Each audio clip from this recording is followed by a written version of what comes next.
Welcome. You're listening to the calming sounds of the Tidepool Orchestra. Side A.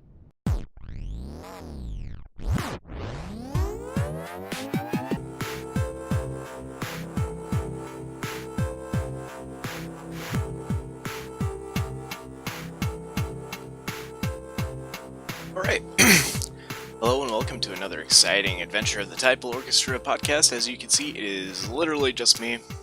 That's fine. We're having a couple of behind-the-scenes issues scheduling, so unfortunately, because I do want these to come out at a quick pace, as I've established, the podcast is supposed to come out every Friday morning, as you saw with the date on the side A thing. So that's cool. But we have some behind the scenes issues that we're going to try to work out.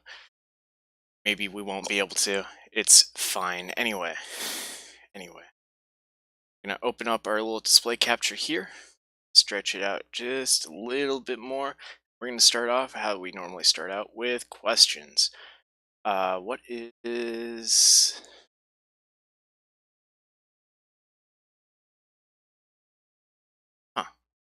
Okay, now we are beginning, of course, with questions. I don't know if you guys could see what just happened. That's fine. I'm going to pull them up here. So we have to go all the way down to 214, which is starting with Zia.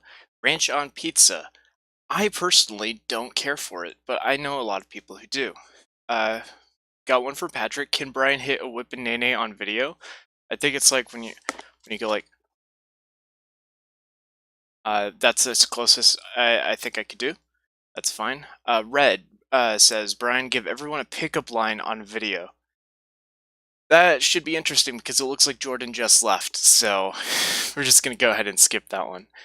We got one from Zia. If Thanos were to unsnap, where would the people come from? Would they just respawn? Now, this is a very interesting question, and I really do appreciate it. In Homestuck, there's a section where somebody sat on a hat, off panel, of course. And when they talked about it, they said, can you unsit on the hat to make it unrumpled? I don't think Thanos' snap could be undone so much as they will use time travel to go back in time and fix everything from happening in the first place. So, that's what I think is going to happen. Captain Marvel takes place in the 90s, so I'm pretty sure time travel is involved. We got this one from Chris. What Star Wars quote should I scream during sex? It's an inappropriate thing to say, Chris, so quite frankly, I'm not really sure if I should answer that. But I think the obvious answer that everybody's looking for is it's a track from Admiral Akbar. He says, it's a trap! And that seems like the funniest joke there. Brian, can you tell the story of the nine-fingered mason? This is an interesting question because it is asked by Brian, so let's go ahead and turn off the display for a moment. I do apologize. A lot of things are happening, so my mind's a little frazzled. The nine-fingered mason. So I work at a gas station as a cashier. This guy comes in dressed in, just adorned in purple. He has long hair that's swept over to one side, and he tells me, and he tells a lot of people various things. He goes up to me and he says, I'm not supposed to tell you this, but I'm in the Masons. Now you may notice I'm not wearing glasses, but sometimes I do wear glasses. He actually asked me to take them off, and he held them in his hands and he says, you don't need these anymore. You don't need these to see. And he starts folding them and putting them in his pocket. I reach for them and I'm like, actually I do need these. Now what's interesting about this Mason, who, if you are unfamiliar with the term Mason, it comes from the secret society of the Masons. And what's interesting about this one is he had only 9 fingers.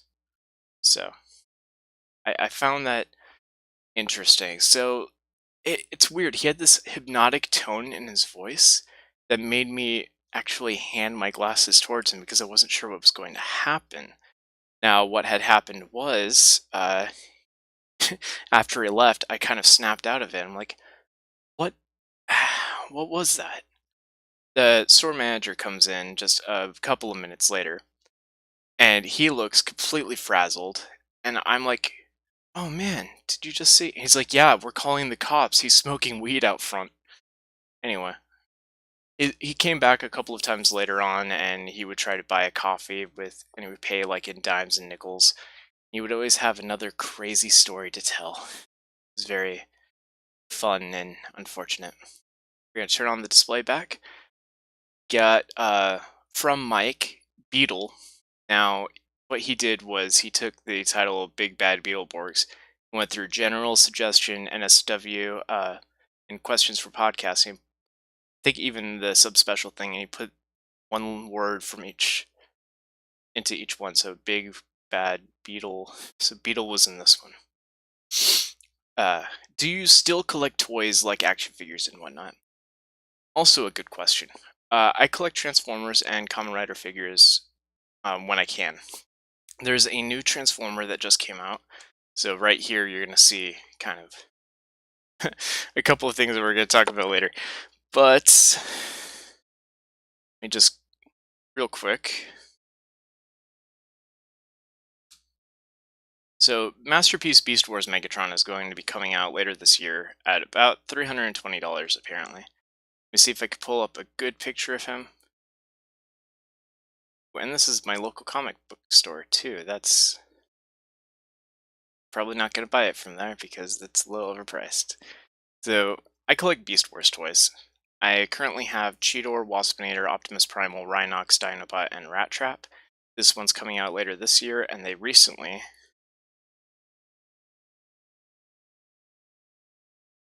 put out pictures for Masterpiece Black Arachne. Now, ignore most of these because the one that they posted was this gray prototype image.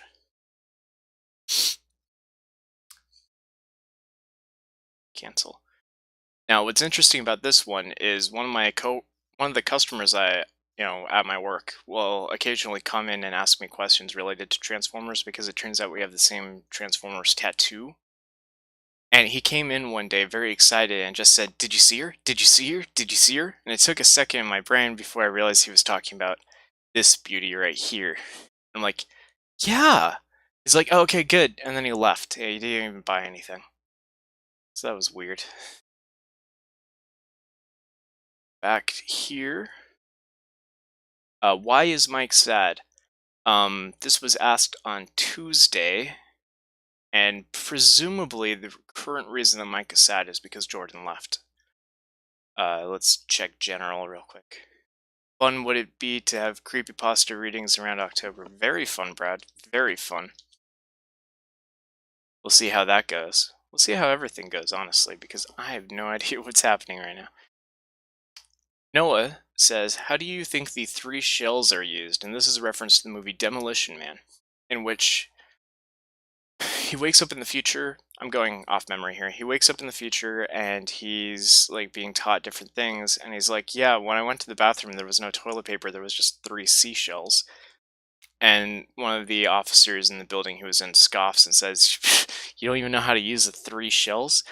It's a throwaway line, Noah. No, nobody...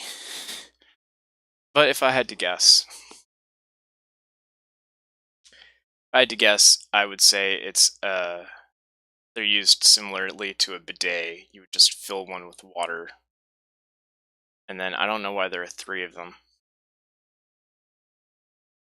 I can't think of any reason why there would be 3 of them, honestly. That's fine. What is the worst job you ever had? By Brad, and I want to say Tidepool Orchestra. What is the worst job you've ever had? And I think, this was also on Tuesday, I even commented video editor for Tidepool Orchestra. So that's fun. Anyway, so those are the questions. And we went through them, and by we, I mean me, went through them at a very rapid pace. So we're only about less than 10 minutes into the total runtime of the podcast, which is good because we have some stuff to talk about, and we will do that inside B. So I hope you enjoyed this intermission that I filmed with my little brother. End of side A. Please continue on side B. Hey Nick, I'm having this trouble with this boss fight in this video game. Can you help me out?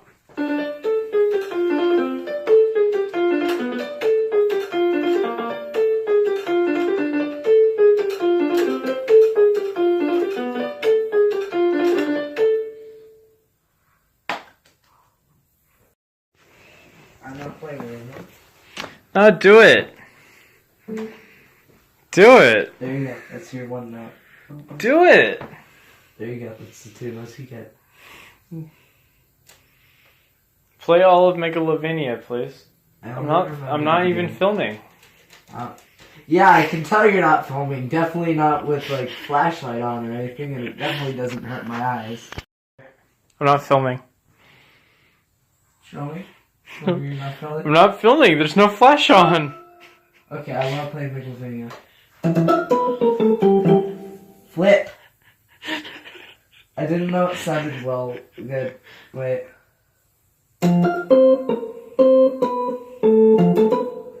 There you go. Play the actual song. I know you could do it. Okay. There you go. Play the actual song. Higher octave then.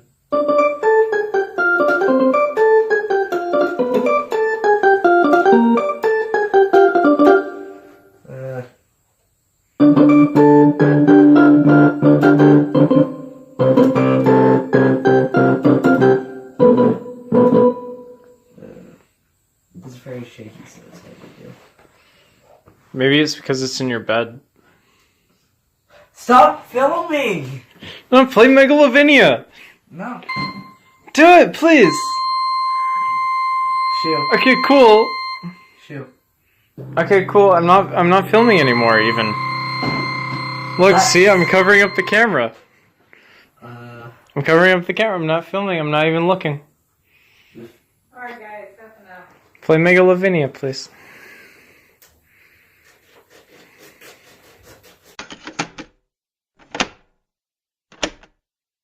Welcome back. You're listening to the calming sounds of the Tidepool Orchestra. Side B. Did you enjoy that? He's like a virtuoso at the piano. It's great. He knows that one song, and he plays it constantly. You can hear our mom yelling in the background, please stop playing the piano. But he has that piano, and he just mostly plays that piano. Nick, good job at the piano. Thank you. Okay, so a couple of topics I want to talk about right off the bat. Salad fingers and YouTube. Now, Salad Fingers, if you're unaware, is a very long-running web series, web animation. Now, it started, a long while ago, but a new episode came out 3 weeks ago. And I have it muted, but my god, the animation is great. The episode is called Glass Brother, and it's fantastic. It seems to be an actual metaphor for, like, growing up and having people just admonish you and make fun of everything you do and say.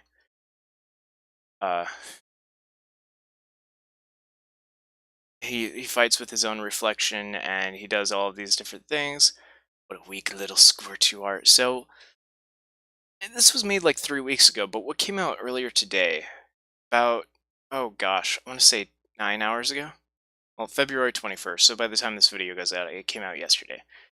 But Film Theory, Matt Pat guy, did a video that really explains everything, and it keeps going on and on about how, like, Geppetto and like, Pinocchio.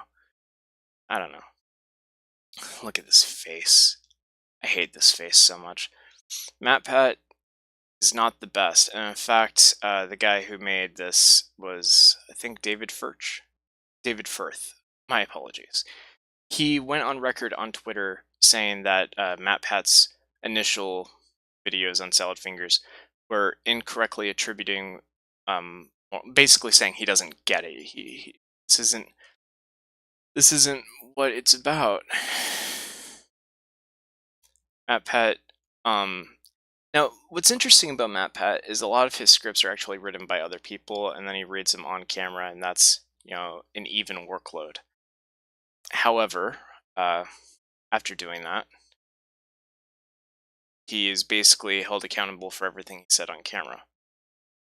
So I'm not sure how accurate his ideas about the reflections in the Salad Fingers number 11 is, but on the other hand, it's probably a fair assumption if the original creator said his first videos were incorrect, and then this one relies heavily on things he said previously. It's probably wrong.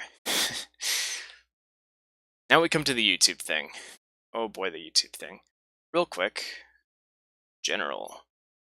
Yay, Brad, you're awesome, Brad. I love you. I don't know why you changed your name to Land-Based Rad, but it's pretty good.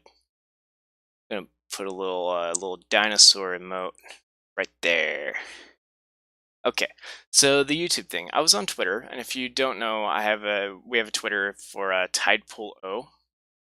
Anyway, so one of the people I follow is Mumkey, and we did a whole podcast episode on all of that issue with Mumkey's YouTube termination. But like that was a while ago, and a couple of updates since then. But honestly, not really want to talk about right here. Team YouTube put out these tweets. Whoa, not what I meant to do. Sorry, Kaylee. I'm sure your Twitter is important too, but not what I was looking at. Team YouTube put out a couple of things. Hi there, for reference, over the past few days, we've taken a number of actions to better protect the YouTube community from content that endangers minors. Here's a tweet from @PhillyD for more context. And then followed up with regard to the actions that we've taken, even if your video is suitable for advertisers, inappropriate comments could result in your video receiving limited or no ads, yellow icon. Let us know if you have any questions. Which was about 2.4 thousand people had questions to that, because it's pretty unfair. Even Mumkey puts it best right here. If you don't like a YouTuber, just post the N-word in their comments section. LMAO. Nobody gonna make a penny ever again. Ha ha ha, go fuck yourself, YouTube. And then some people are asking Mumkey, like, any recommendations for other websites to go to? And he was very helpful by saying, well, MumpkeyJones.tv has lots of cool free content, and it isn't run by a horse that needs to be euthanized. MumpkeyJones.tv, and I did say that I wasn't really going to bring up all of his different things with the YouTube termination, but he does have his own website. And right now he's in a fight with Dale Gribble, like the voice actor for Dale Gribble from King of the Hill, who apparently has a YouTube channel. So it's interesting. Everything is interesting. Where are we at now? Wow, I just rushed through all of those topics. I'm bad at talking. Alright, so Randy J. Surprise, we're going to talk about Randy J and Sammy. I found this video last week right after we recorded the episode. Randy buys a bookshelf off Gumtree. Now, I'm sure you can't tell because there's no audio, but it was just hilarious, honestly. Like every part about this video was great. However, we will go and look at some of Randy J and Sammy's videos that I found. Basically, I binge watched all of these last week. Just gonna how Randy met Sammy, or how Sammy met Randy, rather. Because here's the thing.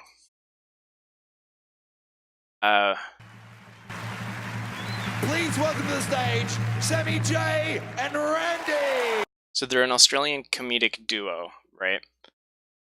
And they sing songs. The easiest comparison would be to compare them to like Jeff Dunham, but I would actually compare them more to Bo Burnham. Because Jeff Dunham isn't funny. Your own microphone, Very sir. considerate of Forward thinking. Yeah. Should we tell him? Let's do that instead, yeah. Hit it! So unfortunately, I can't really use all of the audio for that as much as I would love to. But, you know what, let's go for it. Let's try it.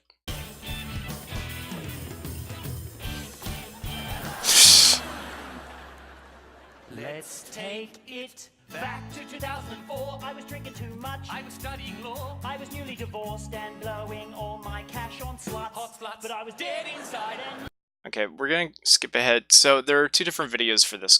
One, which was at their Gala Comedy Tour thing from 2014, and then the other one was from their actual show, Ricketts Lane. Mind you, I spent a whole, 3 hours learning about these guys from beginning to end from that video that I showed with the Randy buys a bookshelf off Gumtree all the way to now, where I'm apparently an expert on this. Or at least that's what I'm telling myself. So we're going to talk a little bit about comedy. Hello, Sammy J speaking. Hello, Sammy. It's Charlie Bartlam here from Dinkle and Dinkle Entertainment Agency. I saw your profile on unemployedlosers.com, and I see you're looking for some work. I'll do anything. Can you act? No. Can you dance? No. Can you start tomorrow? Yes. I'm gonna make you a star. My name in life. Okay, so that line's pretty good, and the other video... Close that. Occasionally. I'm gonna cut back to myself for a bit. Oh, you can even see my hand motions that I was doing uncontrollably. Nice. Occasionally I do get notifications on YouTube for my comments and towards Tidepool Orchestra and all that. So the comment notification that just happened was towards Super Mario 64 Part 2, where I did a parody of the Panic 2OK or something or other, the Watch for Falling Rocks 0.5x A presses. Anyway, back to this. Slept on my own. At the bar with a white Russian. What was her name? Vladimir. What was she drinking? White Russian. That's ironic. Why? Never mind. I didn't Fuck get it, it. you missed it. What? But she... Okay, so that's the line that I would like to discuss, because they did a live-action version of this for Ricketts Lane. Drinking too much. And I do want to point out, I guess I'll just mute it for this part, that like this scene right here is just incredibly well done. The editing for it, just... I don't like his puppet feet being in frame. That's a little weird. But like they're passing things back and forth over this clear like borderline. Like look at look, that's incredible. How did they do that?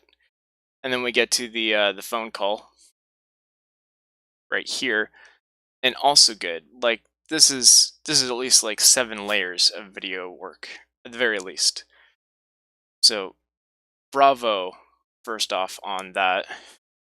Skip this song. And here's where I want to talk about comedic writing. With a white Russian. What was her name? Vladimir. What was she drinking? White Russians. That's ironic. Why? Never mind. I didn't Doesn't get matter. Okay, so I'm not going to go into everything they just did, but I do want to talk about like the difference in comedic writing and tone here. On the one hand, you have just a stand-up routine where you can tell jokes and everything is good, and you could do like comic misdirection. But then when you actually do it on video, right here, you already see that the drink that they're having is a White Russian, and then it pans out to reveal a White Russian woman who is apparently named Vladimir, because that's a Russian sounding name. And I really think that's an interesting take on that. Like, you can't really do the misdirection that well, because the joke is that Sammy mishears him or misunderstands and thinks that it's a White Russian woman, when in fact he was talking about the drink, or how there is a drink named that. But then I'm just dissecting this joke for everything it's worth, because I'm trying to extend the runtime. Yeah, so he talks about the White Russian drink, and then the joke is that there's a White Russian woman, and then the joke further goes on like, well, is she drinking? Oh, she was also drinking a White Russian. That's ironic.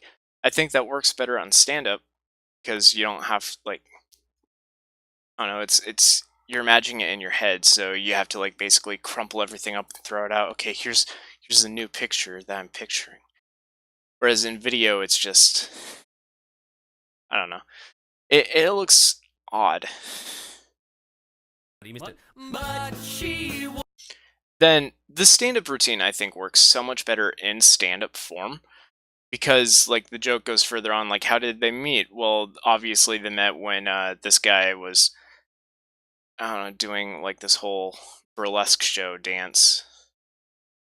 And it's like, okay, that's pretty funny in stand-up. In practice, actually looking at it, a little bit weird that a puppet is paying somebody to cross-dress. But, you know, that's how the cookie crumbles. And then so the overall joke, the punchline is, we decided to just keep it a secret and just stay friends. Friends. Could you imagine having friends that, So, what does this mean? What is my point here? In the stand-up routine, it makes a lot more sense because he's saying we're going to keep it a secret, but then you have like this entire audience laughing with them. Like, obviously it's not a secret if you're telling everybody. Whereas the live action video is like, well, now we have a whole fourth wall present. Are we in on the joke? Is it the same I don't know. It's just interesting. And they have like an entire song devoted to, gosh darn, there are so many videos. These guys, go away. So many different videos with Sammy J and Randy that I've just been looking through and dissecting. The Good Times one is fantastic. Just, this is like the best comedic writing for stand-up I've ever seen, honestly. Because like, they're playing the piano and they're telling a story, but And drove it to the shop. I think it was a Tuesday. I'm pretty sure it wasn't. No, you're right. It was a and like the song keeps going even though they're clearly disagreeing, and it just goes crazy and out of hand. His cat's got hairy bollocks. We should get that thing to sex. He can't, he breathes them. It's his way of coping with a difficult divorce. As far as I can see, his only allergy is giving back the shit he borrows from his neighbors. So we were driving wrong. I mean, the guy can still afford to go to Noosa. Yeah, what's your point? He should just buy a vacuum cleaner. I lent it in good faith. How was I to know he'd... Okay, I can't just play clips of his videos and that I can't just play clips of his videos because then I'm just gonna end up laughing at them myself, honestly. Sammy J and Randy is just this completely amazing comedic duo from Australia, and they made their own TV show with CISO, and I actually talked to a couple of people about the dynamics of making a TV series on CISO, and apparently CISO takes up a huge amount of direct creative control, so it's very possible that the stand-up routine changing into the live action that I was just explaining, it's very possible that CISO was in charge of doing all of that, which is why they looked mildly uncomfortable during the entire process. The only CISO television show that I know of that isn't like that seems to be My Brother, and Me, and from what I've discussed with other people, apparently they took in a huge pay cut for that, but they have complete creative control in that media, and it really shows because they're having a lot more fun. Comedy. I guess we're gonna talk more about the salad fingers thing because I got so off track. All right, so salad fingers number 11. Keep some stuff. Sorry. Salad fingers number 11 is all about this dynamic right here, where he's arguing with his own reflection and with his own inner turmoil he has with his mother there in the background that he calls Glass Mother. What is this? Yeah, I know. Thanks. Trying to have a discussion here about the dynamics of web animation. Animation is such a difficult thing, and apparently this was funded through Patreon. And it's the first new episode they had in like 6 years. But my goodness. Salad Fingers is such an interesting show, especially with this newest episode being just every part of it so well done and well crafted. YouTube is such a very interesting media to look at. I do believe if you go back to the original Salad Fingers videos, I think they were done through Mondo Media, and I really apologize if that's not correct. But it's like Happy Tree Friends era. Now I'm pretty sure Happy Tree Friends is long gone, but that's how some YouTube channels go sometimes. And then if we actually look at the map hat dissection, where it's interesting, you know? I can't even say that it's like, oh, how lazy of him. He takes all the credit for these ideas when all he does is look at YouTube videos. But then we look at the video that we're currently watching, the podcast of Tidepool Orchestra. What is this? Am I missing some sort of inside joke with the A-Press video you parodied in European Mario 64? Why do people care so much about how many times a person can press the A button? The guy tries so hard to not press the A button.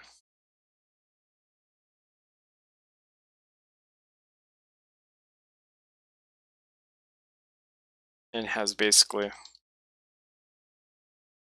scholarship worth of knowledge using it just for this.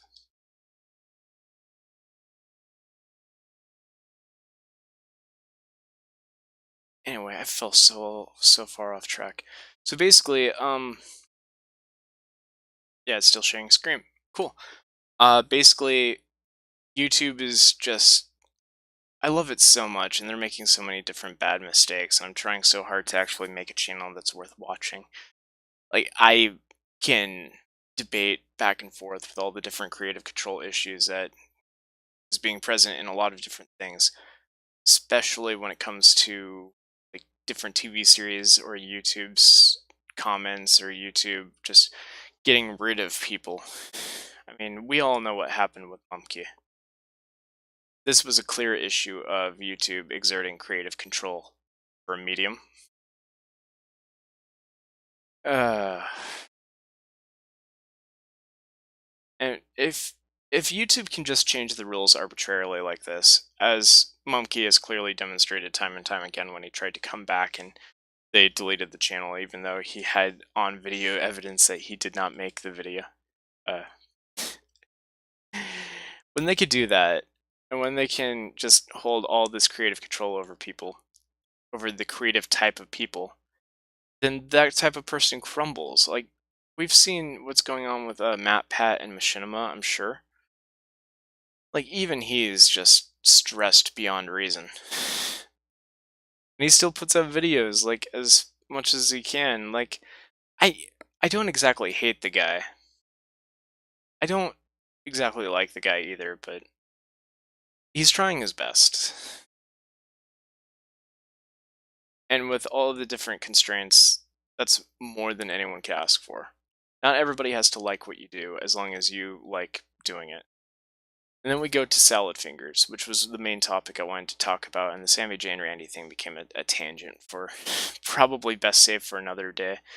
But that's where we are. Salad Fingers is such just an interesting idea. Whoa.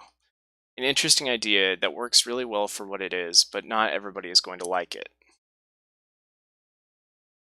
In the end, this is kind of what I aspire to. Why is Glass Brother so mean? He was raised under the beast's son. So I think that's honestly going to be it for this week's podcast. It was different. It was just one person, but hey, thanks for joining us. I keep saying us. Thanks for watching and listening up to this point. If you like the video, make sure to subscribe. And if you don't like the video, that's entirely your prerogative. Not everybody has to like everything I do. I'll see you guys next week. This has been another episode of the Tidepool Orchestra. Please make sure to subscribe to our YouTube channel so you don't miss the next episode, where you can also look forward to some fun bonus content. If you can't get enough of us, you can also follow us on Twitter at TidepoolO and like our Facebook page to keep up to date. We also have a fan Discord, so if you want to hang out with all of us as well as other fans, you can join in by clicking the link down below. For any questions, ideas, or business inquiries, feel free to email us at tidepoolorchestra@gmail.com. Thanks for listening, and see you next time. Thank you for listening to the calming sounds of the Tidepool Orchestra.